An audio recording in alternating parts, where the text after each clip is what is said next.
All right, the cart and the checkout abandonment flows are the most important things in the entire of your e-commerce journey. Arguably, this is where most brands lose the most amount of money by just having the incorrect setup. So in this video, I'm going to show you exactly how we've generated over $150,000 for one client in just the last 30 days from having the correct cart abandonment and the correct checkout abandonment.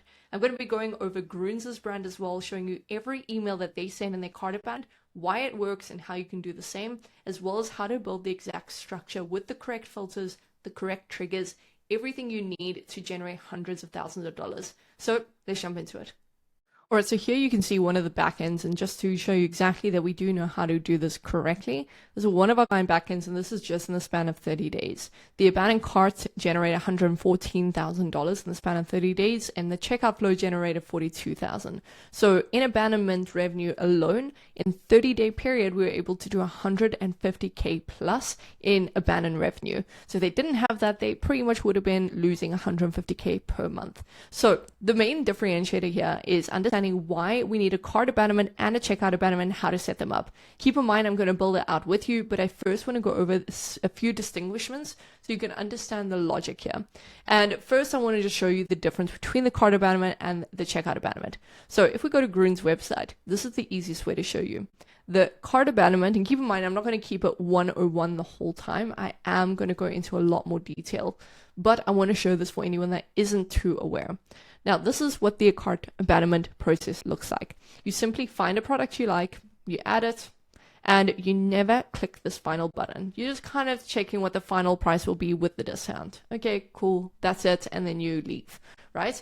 That is an abandoned cart. Then an abandoned checkout is essentially taking that extra step and going to the final page and the billing page. That is the difference. So abandoned cart is way less intent in terms of intention. So your customers are still making a few decisions. They're not really high intended yet, but the checkout abandonment is as high intentional as your customers can possibly get. Reason being is because they were right there at filling out their information, but something put them off. And there's very simple reasons for that. So I'm going to run over those quickly with you. The cart abandonment, what we found in all of our research is here are the main reasons people would abandon a cart. And trust me, it's never the fact that they forgot about it. So when brands saying, hey, did you forget this? No, they didn't. There's a very clear reason why they have left it behind. And I'm going to go over those with you so you can better understand how to get those people back. So here are the main pain points. For the cart abandonment, people are mostly just comparing prices to competitors. This is common. We all do it. We want to go see what the price will be, especially if there's a discount code that you can enter and you can just see what the price is going to be. You are just pretty much comparing the prices. Second thing is if there's a complicated process. The third thing is lack of trust. So lack of trust being that they just do not know you well enough yet. They don't know whether you're the brand for them. They don't have enough reason to buy from you. And that's a main pain point we want to counter in our emails. Then obviously website difficulties. If it's a little bit slow, it's a little bit tricky, it's a bit glitchy, that's going to put people off. Hence why returning the cart is such a valuable and profitable flow. Then obviously not ready to buy. This is simple. It's as simple as that. Some people are just not ready to buy that product. And then rarely is this the case, but it still happens. Majority of your users, 70% of them are going to be on mobile. What happens on mobile? They're getting a text from a friend. Their attention span is nil because they have TikToks flying off the chart. So in that case, you do want to keep the high intention going. As compared to the checkout abandonment, there's some slight differences. The difference here is that they're aware of the cost, right? There was no surprise there. The difference being is, again, they have a lack of trust, but now shipping plays a massive role. They're now comparing shipping costs, so seeing how much additional they have to pay for shipping. And a lot of the time, it does increase the price, so they feel like they're being punished for shipping. We want to counter that. Next thing is shipping times. People want instant delivery, especially when they're so used to Uber Eats and Amazon arriving the same day. So your delivery either needs to be stellar or you need to be countering those pain points. Then it's too long of a process, just filling in way too much information on that page. It doesn't autofill. And then also just not ready. And then again, distraction. Those are the main reasons. So with that being said, here is exactly how a brand like Groons builds out their cart abandonment, so you can kind of pause this video and rebuild it yourself. Now, the most important thing that they do is they have a different offer from their welcome flow. It's the most important thing you should be doing from all of your flows. You never want your abandonment series to match your welcome offer, because if they didn't convert from the welcome offer, it's very unlikely they're going to convert from it for a second reminder. You kind of want this to either be $1 off if your welcome offer is a percentage off, or you want to do something a little bit different, like free shipping is a really good one if your margins allow for that. Now, with the cart abandonment, here's what they do really, really well. And it's such a simple formula that, again, I'm going to build out with you in a few seconds. Now, main thing that they're doing really well is, of course, they're making the code as clear as possible, and they have a banner on almost every email. Then what they're doing is they're not taking too much real estate with random BS. What they're doing is they're immediately saying, hey, your cart is ready to go. Here's a CTA to complete your order. So in the first 5 seconds, like in the first fold of the email, you want this to be your formula. You want them to know exactly what code to use if there is a code. You want them to see that they can complete their order there. And then most important in the next 5 seconds is showing exactly what they left behind with a dynamic product block showing exactly the same product that they left. And then a CTA again. So you can see in the first 5 seconds, they got 2 CTAs, but they both have the same order to complete the order. Then later on, what happens that most brands ignore is, again, most brands just think that someone forgot it. That's not the case. What they're doing is they realize the pain points that their audience is probably facing. And so what they want to do is they want to showcase that in a very intelligent way that counters those pain points. So they're showing all of the benefits of their products. They're showing everything that they need to know. They're showing like an us versus them or a this versus that, so that people can better understand why this product is better and why it's the right decision. So immediately you want the call to action high up, but then you want to counter some pain points lower down. And what do? They show some authority by showing how many 5-star reviews they have and how many good reviews they have. Next email is a reminder. Again, this is just, hey, we noticed you checking us out, get this percentage off, blah, blah, blah. And then again, just going over the pain points. What more should audience know about the product? What is valuable to explain to them? Likewise, showing the comparison between multiple, prices and putting this together and what it benefits versus other supplements. It is so important to show these comparisons, especially when most of your audience is going to be very price sensitive. And then the third reminder, again, just super simple, showing the discount way more clearly this time, showing the product they left behind, and then showing more information. That is the common denominator in all of these, especially showing real people holding or using the products. This can be shown on the checkout abandonment as well. The checkout abandonment, way simpler though. The checkout abandonment needs to be bare. It needs to be just show them what they need to know. The difference here is that the ideal one is going to show shipping times. So as you can see over here, it still shows the dynamic product that they left behind, and it's way shorter. So there's way less information, and you're not trying to fuzz it up. You're not trying to show other products that are going to distract them. You just want to show the main pain point of shipping and either show a code or something that is going to bring them back. Now, obviously, this brand is a little bit different, but you get the point. Now, the next one, what is done really well is they give $5 off. Again, it's different from the percentage off in their welcome offer. And then they show some other products they can add on, or other products that might actually be a better fit for them in case they missed it in the first one. And then this one, again, super short, but showing an us versus them, or this product versus that product, to help the decision, because a big pain point is understanding why this is a better product compared to a competitor. So those is essentially the ideal way to set up your cart abandonment and your checkout abandonment series. Now, what I'm going to do is I'm going to show you exactly how to build it out correctly. And first, I want to show you the outline, and then I'm going to go into Klaviyo and I'm going to build it out with you. Now, going over here, this is our framework. You can kind of pause the video, but this is the structure. It's kind of a maximum of 3 to 4 emails. Most brands do maximum of 3. There's a ton of filters. There's a ton of different ways that we build this out, but this is as simple as it gets. Again, first email, just show what they left behind, show some reviews, don't show other products. And then when we go to the checkout abandonment, very similar. The main difference that you're about to see as I build it out with you are the time delays. So now what we're going to do is we're going to build the cart abandonment and the checkout abandonment. What you want to do is you want to open up Klaviyo, and then you want to navigate to the flows tab over here, and then you're going to click on create flow at the top right. And here, what we want to do is we actually want to build our own. But first, I've opened up a duplicate tab, which I recommend. So you can just right click and click duplicate. The reason for this, you're going to see very shortly, but a lot of people mess up the flow simply by having the incorrect codes and the incorrect links. And it's because it's dynamic, which means that it's ever changing. So to avoid that, what we're going to do is we're going to go into one of the flows that they've created first. So let's go to cart. So we want to go to the abandoned cart and make sure that we're choosing the correct, whether we're using Shopify or WooCommerce, we'll make sure we're choosing the correct one. So we're just going to click on here. And then when this loads, we're obviously just going to continue through. The reason we're doing it this way is because we're going to save some of the elements that they've already used to make sure that it's working correctly. So what we're going to do is we're just going to use this template, wait for it to load. Okay, perfect. So what we're going to do is we're going to click on this first email and we're going to go to edit. All right, now that we are in the email, what we're going to do is we're actually going to save this entire block. We're going to save it as a universal element, and we're going to say cart abandonment. Okay, and the reason we're doing this is, again, just to make it easier for ourselves when we start creating the cart abandonment ourselves.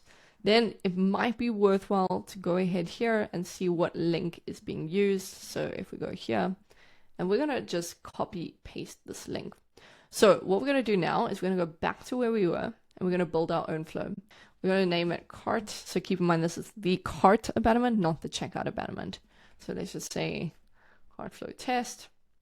I'm going to create it manually. I would not recommend using AI just because it can be a little bit finicky. Now, most important thing here is choosing the correct trigger. Remember, this is the cart abandonment, not the checkout abandonment. So we're going to go down here to add it to cart, and we're going to choose this metric from Shopify, not the API. So we're going to choose here. And the most important thing is we want to allow a re-entry, which just means that we want to make sure that customers are not blocked out of this flow forever. We want them to re-enter after a specific period. So what we're going to choose is 15. And here we're going to add some profile filters. Ignore the trigger filters. That is not necessary. What we're going to do instead is add profile filters. This is super important. The first one that we're going to do is placed order. And for clarity, the reason why we do this, so we're going to say 0 times since starting the flow. The reason why we want this filter is it's going to filter out continuously anyone in the entire flow that has never or has placed an order. They're going to exit the flow. The reason for that is, if you think about it logically, if you purchase because of email 1, it does not make sense and it's redundant to get email 2 and 3. So we want to make sure we're just getting email 1 and continuing that way. Anyone that has not placed an order are going to continue getting the emails. Anyone that has will no longer get the emails once they go through the flow. This is not something they have to continuously implement. This is going to make sure it applies throughout the flow. So you don't have to add any triggers or filters later on. Then we want to make sure that these people have also not gone and added to checkout. The reason for that is because if they have, then they are going to get this flow and the other flow. We want to make sure we have the correct triggers and filters in place so that there's no overlap. So we're going to go ahead and do that. That is perfect. So your flow is pretty much ready to go. Just confirm that. And now what we're going to do is we're going to add a time delay as our first step. The time delay that I recommend is personally 40 minutes maximum. Most people do 2 hours, but that is way too long. Then we're going to drag and drop our email. And this is going to be our first email in the series. So what we're going to do is we're going to choose the best performing subject line. The subject line that is best performing by a mile is complete. Your order is ready to ship. So that's the best one. And then we're going to say it expires. Perfect. So we're going to do that. Now what we're going to do is I'm going to build the first email with you, and then I'm going to carry on building the rest of the structure, just so you can see exactly what the layout should be. So first we're going to go open up the template library, and we are personally just going to create it from scratch, which I recommend. Great. Now you have a completely fresh template. And what I recommend doing is, remember what I was talking about earlier, you want the headline and the call to action super high up top. So obviously in the ideal world, we'll have a high quality image. I'm not going to do that right now. I'm just going to keep it blank so you can see the formula. So what this is going to be is your order is ready. We're going to keep it bold and we're going to add it to the center. Perfect. And then obviously in the ideal world, we'll have a high quality image here that actually has that text on it with the logo and everything like that. So if we really wanted to do it accurately, let's add another image, and this would be the logo, the size for the logo. Then we're going to have our hero visual, and then we're going to have our button. And this button is going to be complete. Okay, so that's going to be super high up. So again, in the first fold of email, we've got everything that we need. It's going to be complete your order now. And then comes the most important part, which is the element that we saved. We're going to go to the universal section, and we're going to drag and drop this. Now, the most important thing is that we are doing this correctly as opposed to trying to code it ourselves. We don't have to change anything. You can change some colors. You can do whatever you want to do. But for the most part, that is completely set up correctly. I'm going to duplicate this button. We're going to drag it here. And remember, we saved a link earlier. We're going to copy paste that link over here. Perfect. So now also what you can do is you can make sure that the image is linked to the same location. So the same as your button, you're going to make sure you do that. Then at the bottom is where you're going to add in some of your reviews. So you can add in some reviews and testimonials and everything like that. And that is pretty much the structure for the cart abandonment email. Now, if we go back, we're pretty much going to be ready to complete building out the structure. So after we've done that, we're going to add another time delay. Now here is where I would recommend probably a 4-hour time delay or a one-day time delay. You might have to split test this. For us, the 4 hours works absolute best and it keeps intention high. We're going to add the second email. Keep in mind, we don't have to add any splits because we filtered out who we wanted to in the first email. Then we're going to go ahead, add another time delay, and we're going to make this a day, and we're going to add a specific time.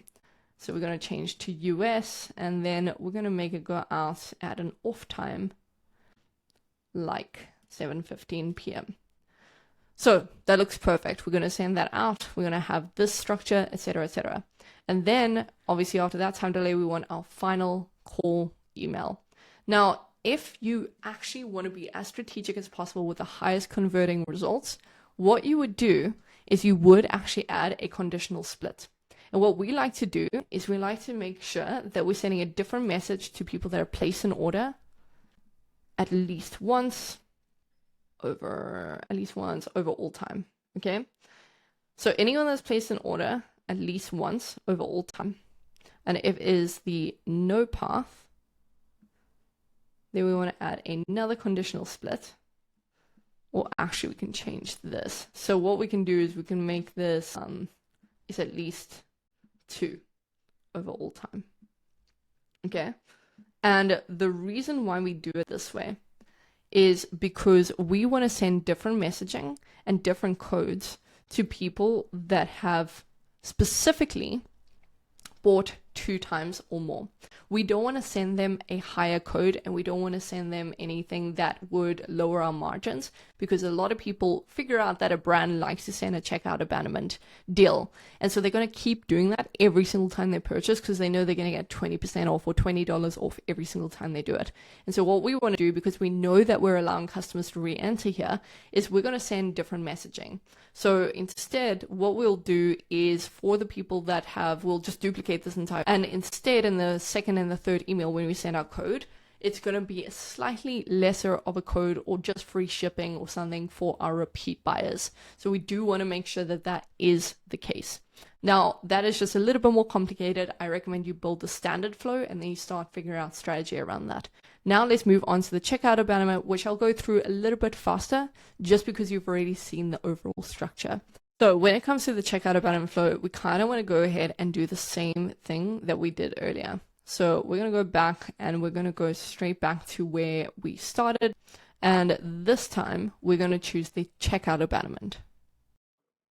You're going to come back to the creative flow and then you're going to type checkout instead, and you'll see that it is a different one. So this is now the checkout abandonment reminder.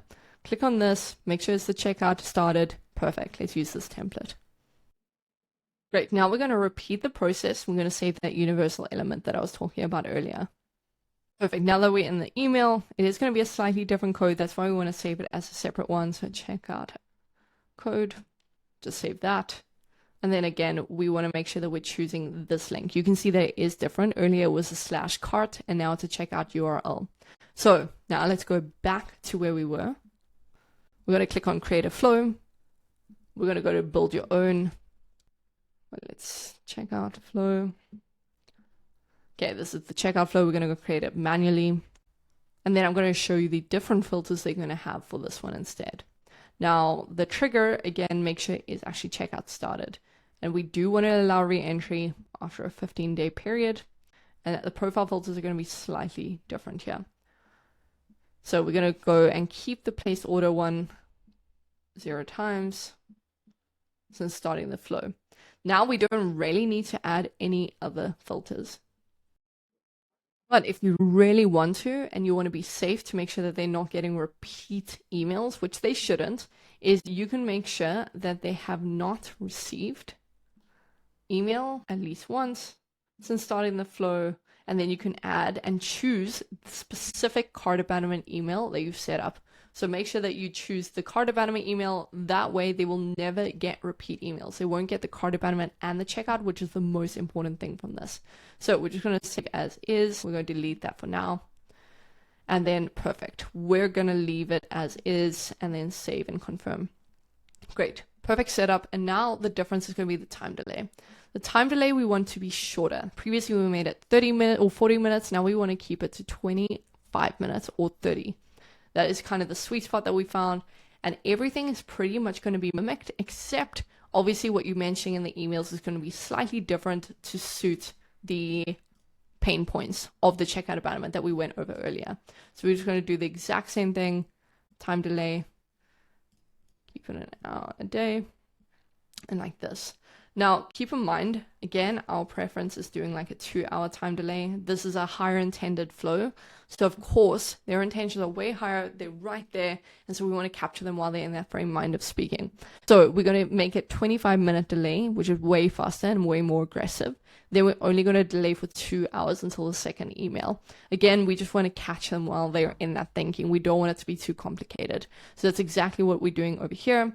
All is good, and that is pretty much the entire setup. Now what I want to do is obviously just go and repeat that process of saving and copying that element that we save as a universal element, and then we want to go and copy paste that different link. Keep in mind, the most important things to remember is that the cart abandonment links and the setup is different to the checkout, so make sure you're copying and pasting the correct things, but that is the easiest way to do it.